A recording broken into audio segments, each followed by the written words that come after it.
Hello friends, आप सभी का यूपीएससी पीसीएस एस्पिरेंट चैनल में स्वागत है। इस वीडियो में हम देखेंगे दृष्टि आईएएस की प्रीलिम टेस्ट सीरीज 2023 की टेस्ट नंबर 1 देखें। कितना? Test number 1। ठीक है, हम इससे पहले जो है टेस्ट नंबर 5 से टेस्ट नंबर 6 तक देख चुके हैं।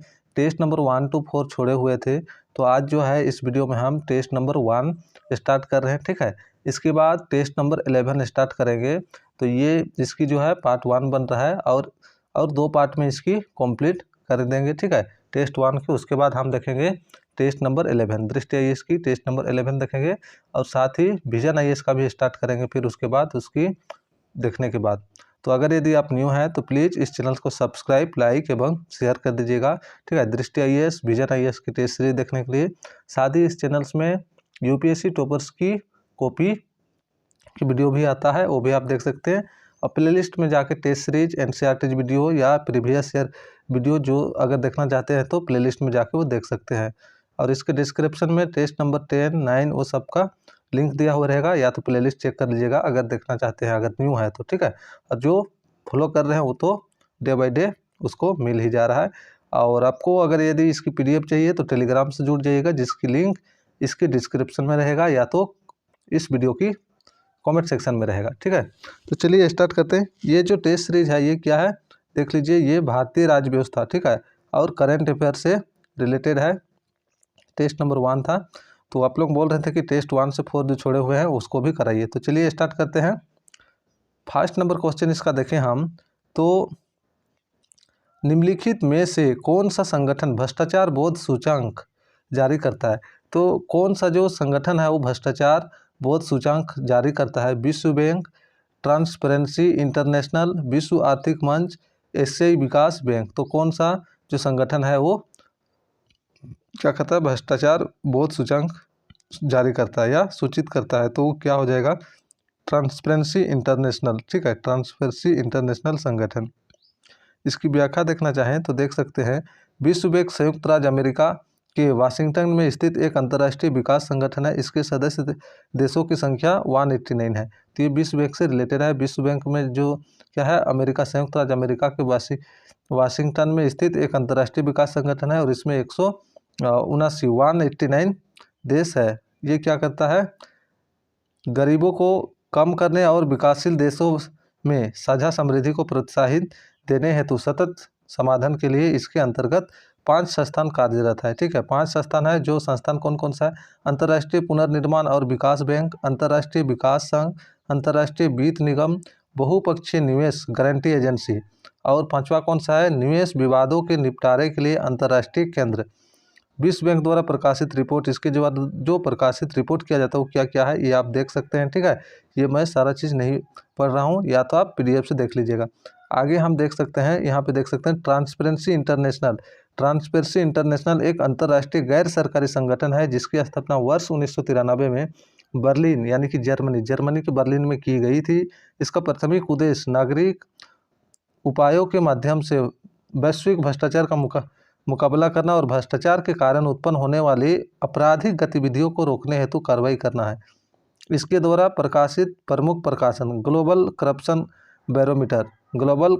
बैरोमीटर और भ्रष्टाचार बोध सूचांक है। इसलिए हम लोग का जो विकल्प भी यानी कि ठीक है, ट्रांसपेरेंसी इंटरनेशनल, ये क्या हो गया?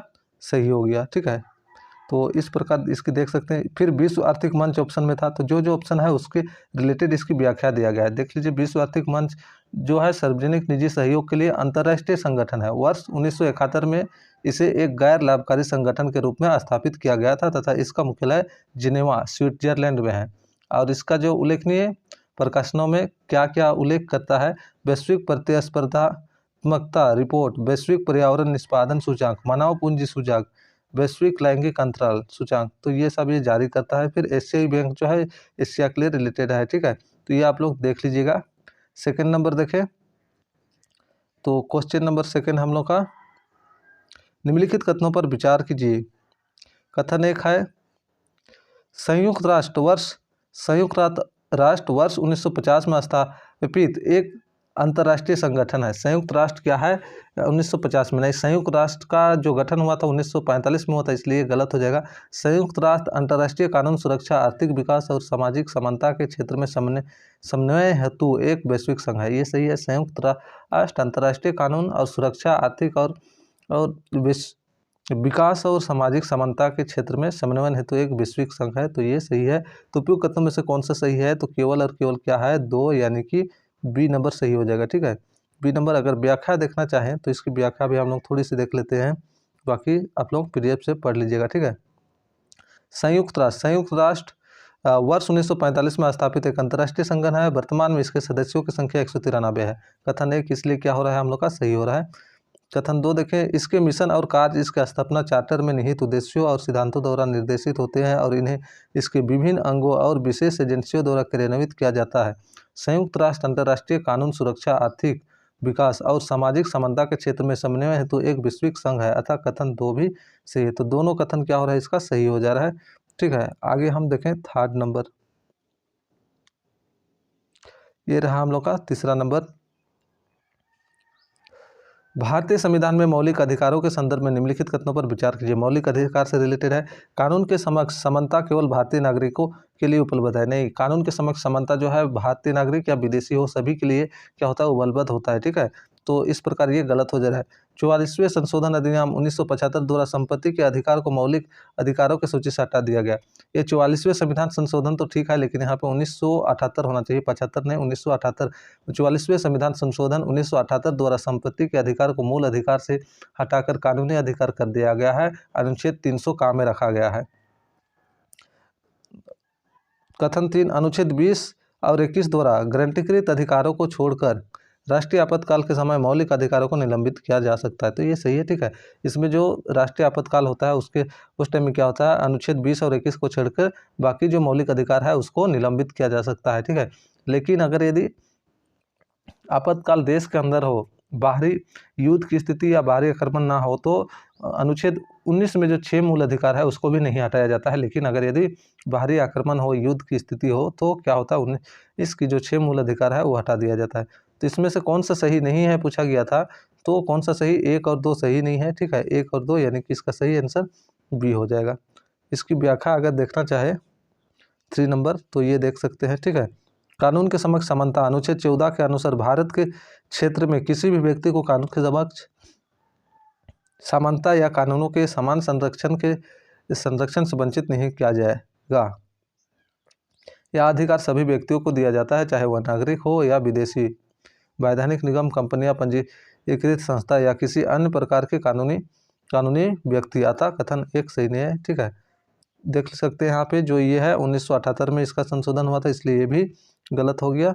और थर्ड नंबर क्या है, मौलिक अधिकार का निलंबन, अनुच्छेद 20 और 21 के द्वारा गारंटीकृत अधिकारों को छोड़कर राष्ट्रीय आपातकाल के संचालन के दौरान अधिकारों को निलंबित किया जा सकता है, इसलिए कथन 3 सही है। इसके अलावा अनुच्छेद 19 द्वारा गारंटीकृत 6 अधिकारों को केवल तभी निलंबित किया जा सकता है जब कोई बाहरी आपातकालीन युद्ध या बाहरी आक्रमण हो।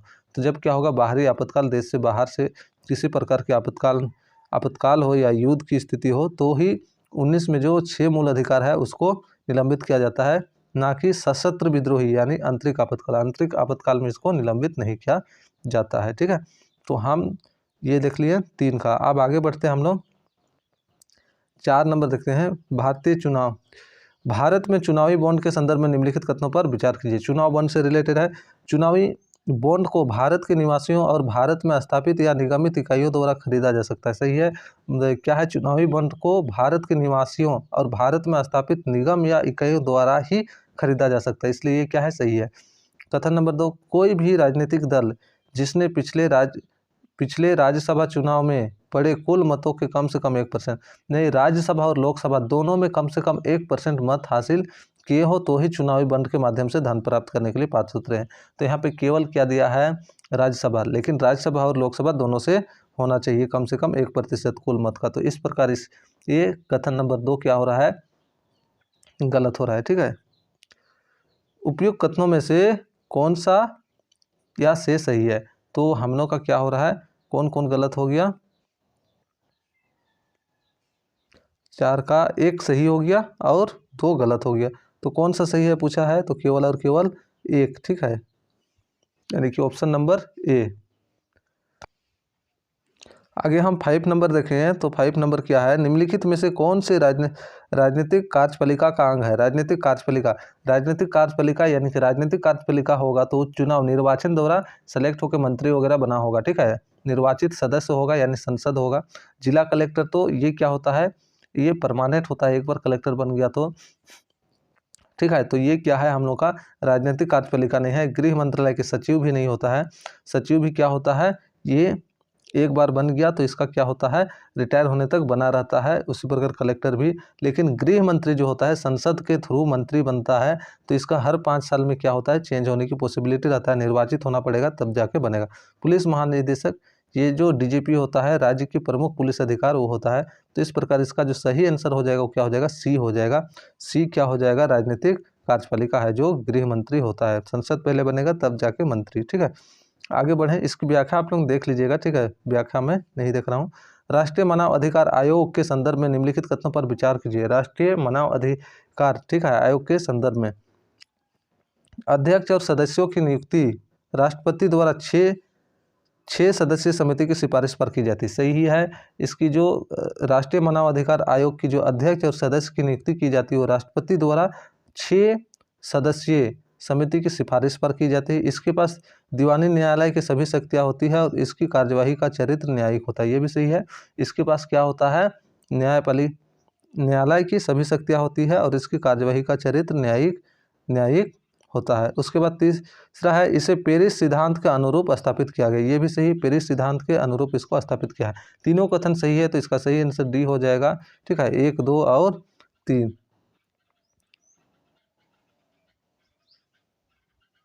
6 नंबर, अगर व्याख्या देखना चाहे तो ये रहा व्याख्या, थोड़ी सी फास्ट मोड में देख लेते हैं। राष्ट्रीय मानवाधिकार आयोग को 12 अक्टूबर 1993 को मानव अधिकार संरक्षण अधिनियम 1993 के तहत स्थापित किया गया था। इसे मानव अधिकार संरक्षण अधिनियम 2006 और मानव अधिकार संशोधन अधिनियम 2019 द्वारा संशोधित किया गया, 2006 और 2019 में संशोधित किया गया है। अध्यक्ष और सदस्यों की नियुक्ति राष्ट्रपति द्वारा 6 सदस्यीय समिति की सिफारिश पर की जाती है, जिसमें प्रधानमंत्री, लोकसभा, तो यहाँ पे जो 6 सदस्य होते हैं कौन कौन होते हैं देख सकते हैं, ठीक है। प्रधानमंत्री, लोकसभा के अध्यक्ष, राज्यसभा के उपसभापति, दोनों सदनों में विपक्ष के नेता और केंद्र गृह मंत्री, ठीक है, केंद्रीय गृह मंत्री शामिल होते हैं। तो ये 6 सदस्य शामिल होते हैं, ठीक है। इसके पास एक दीवानी न्यायालय की सभी शक्तियाँ होती है। इसकी कार्यवाही का चरित्र न्यायिक है। यह मानव अधिकारों के उल्लंघन के शिकायतों की जांच के उद्देश्य से केंद्र सरकार या किसी राज्य सरकार के अधिकारी या जांच एजेंसी की सेवा का उपयोग करने हेतु अधिकृत है, अतः कथन 2 भी सही है। तो 6 नंबर का ये व्याख्या हो गया, ठीक है। PDF सब लोग फिर से इसकी पढ़ लीजिएगा। इसका तीसरा नंबर देख सकते हैं, इसे पेरिस सिद्धांत के अनुरूप स्थापित किया गया था। आगे बढ़े हम, क्वेश्चन नंबर 7,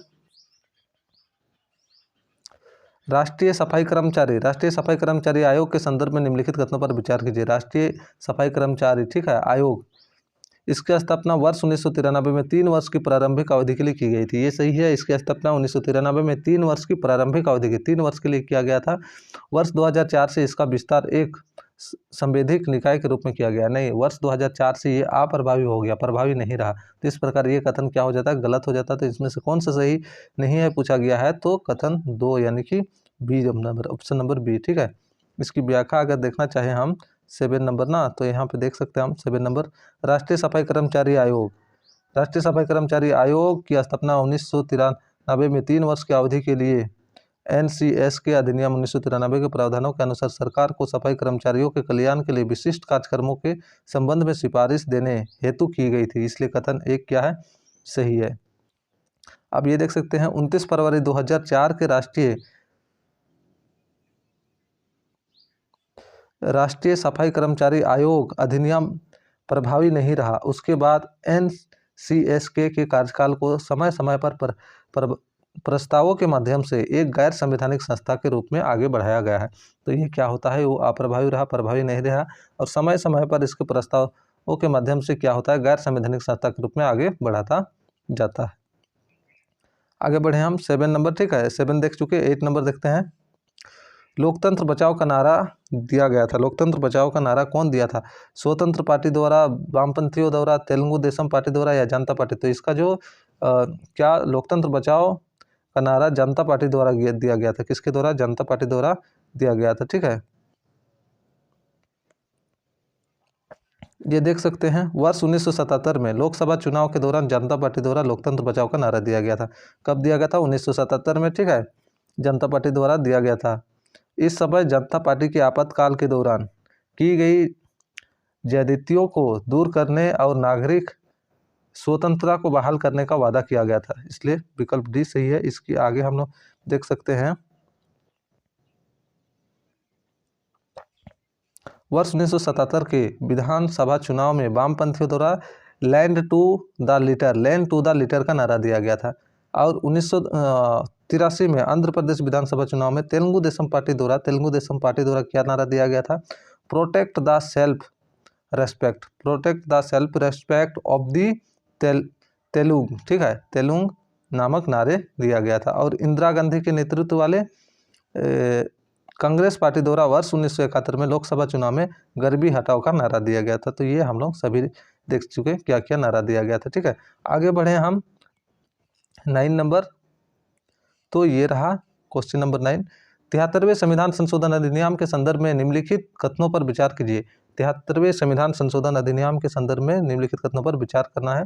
ग्राम सभा की भूमिका और कार्य राज्य विधानमंडल द्वारा निर्धारित किया जाता है, ये सही है। 73वें संविधान संशोधन के अनुसार क्या क्या एक नया भाग जोड़ा गया। ठीक है, 11, और उसके तहत क्या है जो क्या बोलते हैं न्यायपालिका नहीं ग्राम, ठीक है, ग्राम पंचायत जोड़ा गया और उसमें क्या है विधानमंडल द्वारा निर्धारित की जाती है, तो ये सही है। प्रत्येक पंचायत निकाय का कार्यकाल 5 वर्ष होता है, 5 वर्ष होता है, ये भी सही है। सभी पंचायत संस्थाओं में 1/6 पद पिछड़े वर्ग के लिए आरक्षित है, ये सही नहीं है। सभी पंचायत संस्थाओं में नहीं है, कुछ पंचायत संस्था में उसके जनता के आधार पर पिछड़े वर्ग की जनता के अनुपात के आधार पर 1/3 पद आरक्षण रहता है। ठीक है, उसके अनुपात के आधार पर रहता है और महिलाओं के लिए 1/3% आरक्षण रहता है। तो इस प्रकार इसमें से सही जो है 1 और 2 है। ठीक है, 3 सही नहीं है, तो ए नंबर इसका सही आंसर हो जाएगा। कौन सा?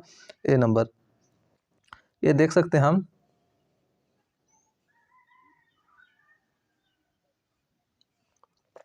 पंचायती राज संस्थाओं में 73वें संशोधन अधिनियम 1922 द्वारा भारतीय संविधान में एक नया भाग देख सकते हैं, नया भाग 9, ठीक है 11 बोल देते सॉरी, कितना नया भाग 9 जोड़ा गया। इस भाग का शीर्षक पंचायत है तथा इसमें अनुच्छेद 243 से 243 ओ तक प्रावधान शामिल है।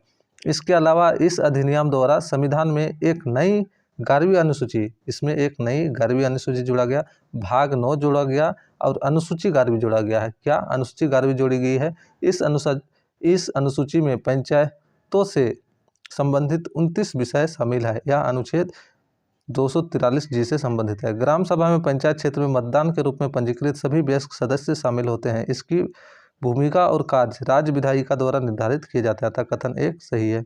आगे बढ़े हम, ठीक है, इसी प्रकार इसकी पूरी व्याख्या आप लोग देख लीजिएगा पीडीएफ से। 10 number, United nation convention on the rights of the child के संदर्भ में निम्नलिखित कथनों पर विचार कीजिए। तो यूनाइटेड नेशन कन्वेंशन, ठीक है, भारत सरकार द्वारा वर्ष 1990 में convention on the rights of the child को अनुमोदित किया गया। नहीं, ये तो बना था 1989 में, ठीक है, और भारत इसको कब कन्वेंशन किया गया था? 1992 में, 1992 में किया था, इसलिए कथन 1 गलत हो जा रहा है। संयुक्त राज्य अमेरिका को छोड़कर संयुक्त राष्ट्र के सभी सदस्य देशों ने इस कन्वेंशन की अभिपुष्टि की है, तो ये सही है। संयुक्त राज्य अमेरिका को छोड़कर जो संयुक्त राष्ट्र के जितने भी देश है सभी क्या क्या है इस कन्वेंशन की अभिपुष्टि की है, तो ये सही है। कथन 3 क्या है? वर्ष 1989 में संयुक्त राष्ट्र महासभा द्वारा convention on the rights of the child को अपनाया गया, तो ये सही है। कब अपनाया गया था? संयुक्त राष्ट्र महासभा द्वारा 1989 में अपनाया गया था, तो ये सही है। तो 2 और 3 सही है, 1 गलत है, ठीक है। तो इसमें हम देख सकते हैं उपयुक्त कथनों में से कौन सी सही है बोला जा रहा है, तो कौन सा सही है? तो हम देख चुके कौन कौन सा सही है। फर्स्ट गलत है, 2 और 3 सही है, इसलिए इसका सही आंसर क्या हो जाएगा? सी, ठीक है। कौन सा सही आंसर? सी हो जाएगा।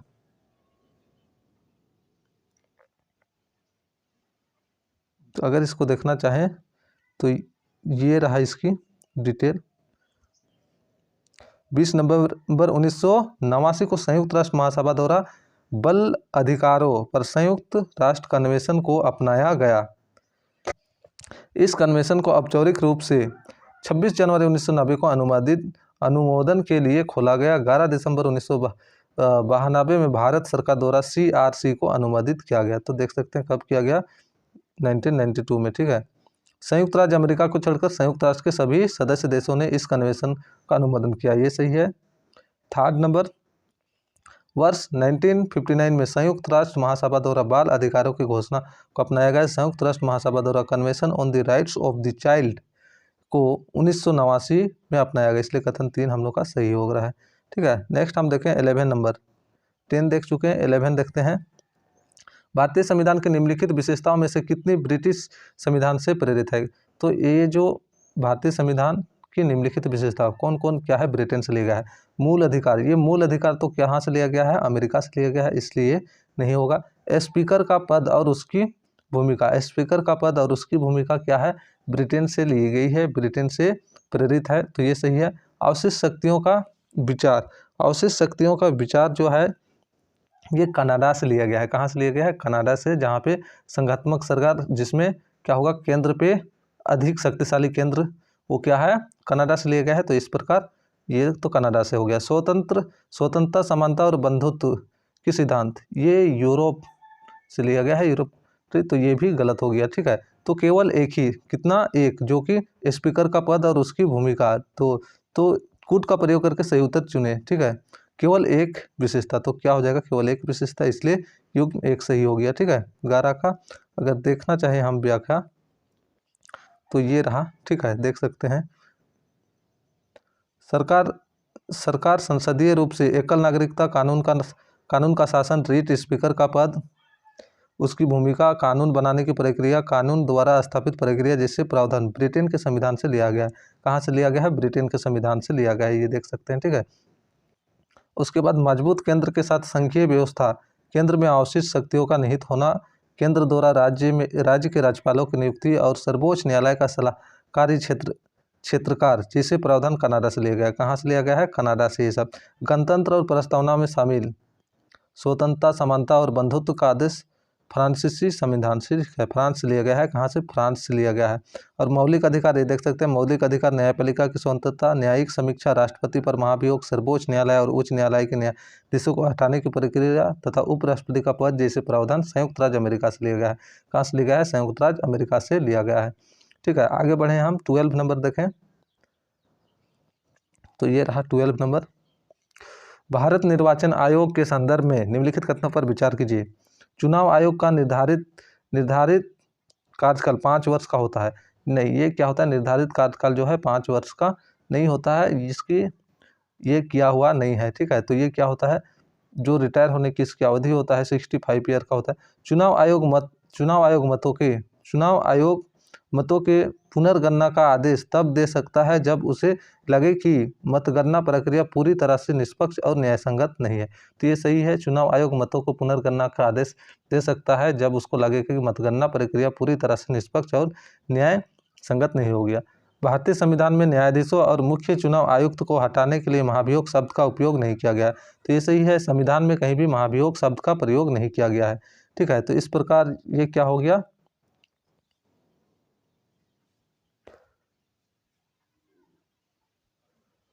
चुनाव आयोग मतों का पुनर्निर्माण का आदेश तब दे सकता है जब उसके लगे कि ये 1 नंबर तो सही है। ठीक है, तो इसकी थोड़ा व्याख्या देख लेंगे, थोड़ा कंफर्म नहीं लग रहा है हमको। ठीक है, देख लेते हैं 12 नंबर।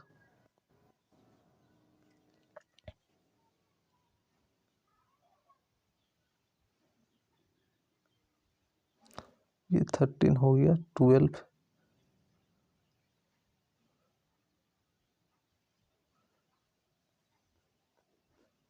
11 12 यहाँ से थोड़ा देख लेते हैं। चुनाव आयुक्तों का कार्यकाल 6 साल या 65 वर्ष की उम्र तक होता है। तो देख लीजिए, यहाँ पे 65 वर्ष रिटायर की अवधि और 6 साल की होती है, इसलिए कथन एक गलत हो गया क्योंकि 5 वर्ष दिया हुआ है। ठीक है, दूसरा देखें, चुनाव आयोग के पास फैसले लेने की शक्ति है ताकि स्वतंत्र और निष्पक्ष चुनाव सुनिश्चित हो सके या पूरे देश या एक विशिष्ट राज्य या निर्वाचन क्षेत्र में चुनाव को इस आधार पर स्थगित या रद्द कर सकता है। तो कथन 2 क्या हो रहा है, सही हो रहा है। ठीक है, न्यायाधीशों कैग मुख्य चुनाव आयुक्त को हटाने के लिए संविधान महाभियोग शब्द का उपयोग नहीं करता। महाभियोग शब्द का प्रयोग केवल राष्ट्रपति को हटाने के लिए किया जाता है, जिसके लिए दोनों सदनों की कुल संख्या के 2/3 सदस्यों के विशेष बहुमत की आवश्यकता होगी। अन्यथा उपयोग नहीं किया जा सकता, इसलिए कथन 3 हम लोग का सही है। कथन 3 भी सही है। तो यहाँ हम लोग देखें 2 और 3 क्या है, सही है, 1 गलत है। 1 क्या है, गलत है, 2 और 3 सही है। तो कौन सा सही है बोला गया है, तो 2 और 3, जो कि किसमें है, ऑप्शन नंबर सी में। ठीक है, तो ये क्या है देख लीजिएगा, यहाँ 5 वर्ष दिया है, 5 नहीं 6 या 65 वर्ष, जो पहले होगा। ठीक है, आगे बढ़े हम 13 नंबर। निम्नलिखित कथनों पर विचार कीजिए। निम्नलिखित कथनों पर विचार कीजिए। बेड बैंक एक वित्तीय इकाई है जिसे बैंकों से गैर निष्पादित परिसंपत्ति या बेड लोन खरीदने के लिए स्थापित किया गया है। तो ये सही है। ठीक है, बेड बैंक एक वित्तीय इकाई है जिसे बैंकों से गैर निष्पादित परिसंपत्ति या बेड लोन खरीदने के लिए स्थगित किया जाता है। एनपीए उन ऋणों या अग्रिमों के वर्गीकरणों को संदर्भित करता है जो डिफॉल्ट हो जाते हैं या जिनके मूलधन या ब्याज का अनुसूचित भुगतान बकाया होता है। तो ये भी सही है 13। ठीक है, इसकी हम व्याख्या यहाँ से देख सकते हैं। ये रहा 13, दोनों कथन सही है। ठीक है, तो इसका सही आंसर क्या हो जाएगा, उपयुक्त कथनों में से कौन सा सही है, तो दोनों सही है, इसलिए सी नंबर हो जाएगा, 1 और 2 दोनों। और इसकी व्याख्या देख रहे हैं, तो बेड बैंक एक वित्तीय इकाई है जिसे बैंकों से गैर निष्पादित पारंपरिक या बेड लोन खरीदने के लिए स्थापित किया गया है। अतः कथन 1 क्या है, सही है। ठीक है, ये पूरा आप लोग डिटेल पढ़ लीजिएगा पीडीएफ से। ठीक है, पीडीएफ टेलीग्राम में अपलोड हो जाएगा, तो आप लोग टेलीग्राम अगर ज्वाइन नहीं किए हैं तो टेलीग्राम ज्वाइन कर लीजिएगा, जिसका लिंक डिस्क्रिप्शन में या कमेंट सेक्शन में मिल जाएगा। गैर निष्पादित परिसंपत्तियाँ, एनपीए उन ऋणों या अग्रिमों को वर्गीकरण को संदर्भित करता है जो डिफॉल्ट हो जाते हैं या जिनके मूलधन या ब्याज का अनुसूचित भुगतान बकाया होता है। अतः कथन 2 क्या है, सही है। कथन 2 सही है, तो दोनों सही है। ठीक है, आगे बढ़े हम 14 नंबर। तो 13 देख लीजिएगा, अब हम देखते हैं 14 नंबर। निम्नलिखित पर विचार कीजिए। Amnesty international, humanity in action, freedom house, human right foundation उपयुक्त में से कितने अंतर्राष्ट्रीय मानवाधिकार संगठन है। तो यहाँ पे जो दिया हुआ उसमें से कौन कौन अंतर्राष्ट्रीय मानवाधिकार संगठन है, तो एमनेस्टी इंटरनेशनल ये मानवाधिकार संगठन है, अंतर्राष्ट्रीय मानवाधिकार। ह्यूमैनिटी इन एक्शन ये भी है, फ्रीडम हाउस ये भी अंतर्राष्ट्रीय मानवाधिकार संगठन है, और ह्यूमन राइट फाउंडेशन ये भी। तो यहाँ पे क्या है, सभी संगठन है, इसलिए इसका सही आंसर हो जाएगा सभी चारों के चारों। ठीक है, 14 नंबर की व्याख्या आप यहाँ से देख सकते हैं। वर्ष 1961 में स्थापित एमनेस्टी इंटरनेशनल लंदन स्थित एक गैर सरकारी संगठन है। इस संगठन का उद्देश्य एक ऐसी विश्व का निर्माण करना है जहां हर व्यक्ति को मानव अधिकारों की सार्वभौम घोषणा और अन्य अंतर्राष्ट्रीय मानवाधिकार मानकों में निहित सभी मानवाधिकार प्राप्त हो। तो यहाँ पे देख सकते हैं, ये सब दिया हुआ है, आप लोग देख लीजिएगा पीडीएफ से। ठीक है, आगे बढ़े हम 15 नंबर। निम्नलिखित कथनों पर विचार कीजिए। वर्ष 1973 के रेगुलेटिंग एक्ट की घोषणा द्वारा बॉम्बे में सर्वोच्च न्यायालय की स्थापना की गई। तो ये जो है बॉम्बे में नहीं, कहाँ पर किया गया था, इसकी स्थापना कोलकाता में किया गया था, इसलिए ऑप्शन नंबर 1 गलत हो जा रहा है। ठीक है, मतलब कथन 1 गलत हो रहा है। सर्वोच्च न्यायालय द्वारा घोषित कानून भारतीय क्षेत्र के सभी न्यायालयों पर बदकारी होता है। तो सर्वोच्च न्यायालय जो कानून घोषित करता है वो क्या होता है, सभी न्यायालय को मानना पड़ता है, भारत के जितने भी न्यायालय हैं। तो कथन 2 सही है। सर्वोच्च न्यायालय के न्यायाधीश का कार्यकाल 6 वर्ष का होता है। देख लीजिए, सर्वोच्च न्यायालय का जो न्यायाधीश का कार्यकाल होता है वो क्या है, जिक्र किया हुआ नहीं है संविधान में। ठीक है, तो इस प्रकार ये गलत हो जाता है। तो केवल एक ही कथन सही है। उपयुक्त में से कौन सी सही है, तो केवल और केवल 2। ठीक है, तो इसका सही आंसर हो जाएगा 2। तो आगे बढ़े हम, इसकी भी व्याख्या नहीं देख रहे हैं, आप लोग इसको अच्छा से कर लिए होंगे एम लक्ष्मीकांत से। ठीक है, आगे देखें। निम्नलिखित कथनों पर विचार कीजिए। दलदली जगहों की सतह पर पाए जाने के कारण इसे मार्स गैस भी कहा जाता है। इसके आपूर्ण दहन से कार्बन ब्लैक उत्सर्जित होता है, जिसका प्रयोग ऑटोमोबाइल टायरों के लिए उपयोग किए जाने वाले रबर में एक प्रबल एजेंट के रूप में व्यापक स्तर पर किया जाता है। कथन 3 है, यह वायुमंडल के सतही स्तर पर ओजोन निर्माण हेतु जिम्मेदार है। आगे देखें, उपयुक्त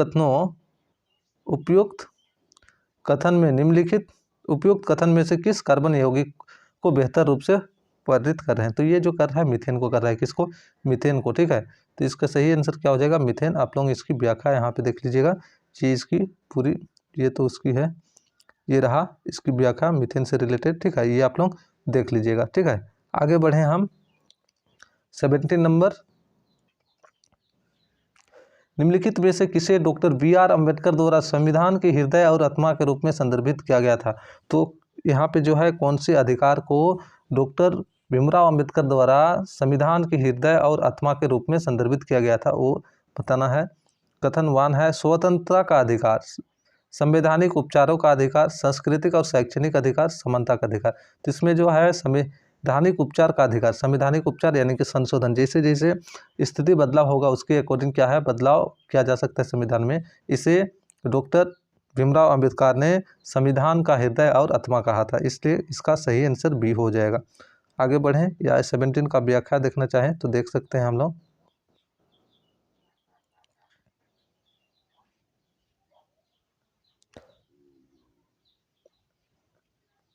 ये देख सकते हैं, स्वतंत्रता का अधिकार अनुच्छेद 19 से 22 के तहत दिए गए मौलिक अधिकारों को संदर्भित करता है। इन अधिकारों का उद्देश्य लोगों के मध्य असमानताओं को दूर करने और सभी को सम्मानजनक जीवन प्रदान करने हेतु स्वतंत्र भारत के संविधान की प्रस्तावना में शामिल स्वतंत्र के आदर्शों को बढ़ावा देना है। भारत के नागरिकों को अपने मौलिक अधिकारों के प्रवर्तन की मांग करने का अधिकार है। इस अधिकार को संवैधानिक उपचारों के अधिकार अनुच्छेद 32 के तहत कहा जाता है। ठीक है, भारतीय संविधान के जनक डॉक्टर बी.आर. अम्बेडकर ने संवैधानिक उपचारों के अधिकार को भारतीय संविधान का हृदय और आत्मा कहा है। ठीक है, सांस्कृतिक और शैक्षणिक अधिकार अनुच्छेद 29 और अनुच्छेद 30 के अंतर्गत शामिल अनुच्छेद 29 का उद्देश्य अल्पसंख्यक समूह के हितों की रक्षा करना, अल्पसंख्यक वर्गों को संविधान के अनुच्छेद 30 के तहत अपनी पसंद के अनुसार शिक्षण संस्थान स्थापित करने और उन्हें संचालित करने का मौलिक अधिकार प्राप्त है। तो ये ऑप्शन से रिलेटेड था।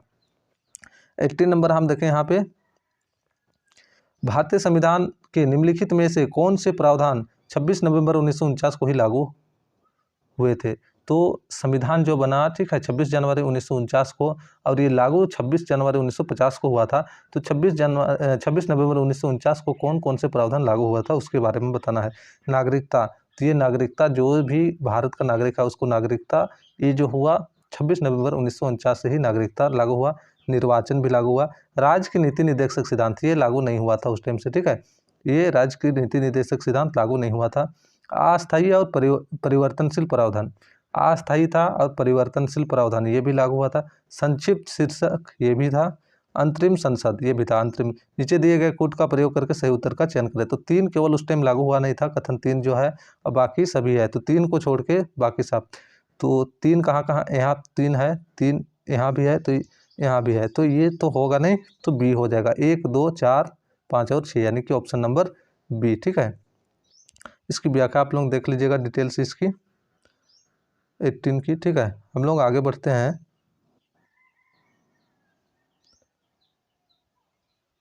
19 नंबर, ये रहा 19।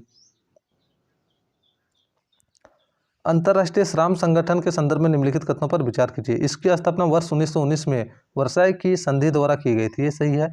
ठीक है, अंतर्राष्ट्रीय श्रम संगठन ILO की संदर्भ, ठीक है, तो इसकी जो स्थापना है 1919 में वर्साई की संधि द्वारा की गई थी, ये सही है।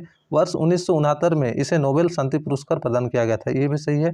ठीक है, वर्ष 1969 में इसे नोबेल पुरस्कार दिया गया था, ये भी सही है। आगे देखें हम कथन 3 देखें, अंतर्राष्ट्रीय श्रम सम्मेलन की बैठक प्रतिवर्ष जिनेवा में होती है, तो ये भी सही है। तीनों कथन सही है, इसलिए इसका सही आंसर क्या हो जाएगा? 1 2 3, जो कि ऑप्शन नंबर ए में है। ठीक है, आगे हम देखें 20 नंबर, इसकी व्याख्या आप लोग पढ़ लीजिएगा। रीट के संदर्भ में निम्नलिखित कथनों में से कौन सी सही है? तो ये देख सकते हैं भारतीय संविधान का अनुच्छेद 226 सर्वोच्च न्यायालय को रिट जारी करने का अधिकार देता है। नहीं, सर्वोच्च न्यायालय जो है अनुच्छेद 32 के तहत क्या होता है, उसको रिट जारी करने या किसी भी कानून को लागू करवाने का अधिकार प्रदान करता है। 226 ये सर्वोच्च उच्च न्यायालय को देता है, जो मूल अधिकार के संदर्भ में जो रिट जारी करने के लिए उच्च न्यायालय को देता है 226 के तहत। तो इस प्रकार ये कथन गलत हो जा रहा है। बंदी प्रत्यक्षीकरण की रिट सर्वोच्च न्यायालय या उच्च न्यायालय द्वारा केवल लोक प्राधिकारी के खिलाफ जारी किया जा सकता है। ये लोक प्राधिकारी और निजी दोनों के खिलाफ क्या किया जा सकता है, रिट जारी कर सकते हैं। इसलिए ये कथन भी गलत हो गया, क्योंकि यहाँ केवल दिया है लोक प्राधिकारी, तो लोक प्राधिकारी और साथ में निजी, ठीक है, निजी व्यक्ति के खिलाफ भी क्या है, रिट जारी कर सकते हैं। तो ये दोनों कथन गलत हो गया। नीचे दिए गए कूट का प्रयोग कर सही उत्तर का चयन करें। तो इसमें से दोनों गलत हो गया, इसलिए सी एक और नहीं डी नंबर होगा, सी नहीं सॉरी, ठीक है, कौन सा होगा, डी। दोनों गलत हो गया। तो कौन सा सही है पूछा है, ना तो एक ना ही दो, ठीक है। ये 19 का आप लोग देख लीजिएगा, श्रम संगठन, ठीक है, इसकी व्याख्या है। अब 20 का देखना चाहें तो ये देख सकते हैं 20 का, भारतीय संविधान का अनुच्छेद 226 उच्च न्यायालय को नागरिकों के मौलिक अधिकारों के प्रवर्तन और किसी अन्य उद्देश्य हेतु बंदी प्रत्यक्षीकरण परम आदेश उत्प्रेषण प्रतिषेध तथा अधिकार परीक्षा जैसे रिटें जारी करने का अधिकार प्रदान करता है। तो देख सकते हैं ये गलत है, क्योंकि ये उच्च न्यायालय को देता है 226 अनुच्छेद, ठीक है।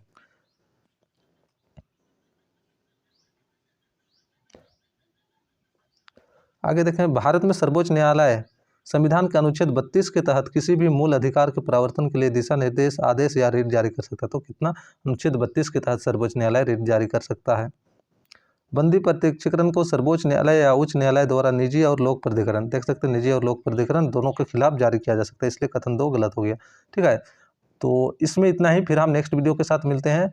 अगर यदि आप न्यू हैं तो प्लीज़ इस चैनल को सब्सक्राइब, लाइक एवं शेयर कर दीजिएगा इसी प्रकार की वीडियो के लिए, ठीक है। चलिए फिर नेक्स्ट वीडियो के साथ हम मिलते हैं।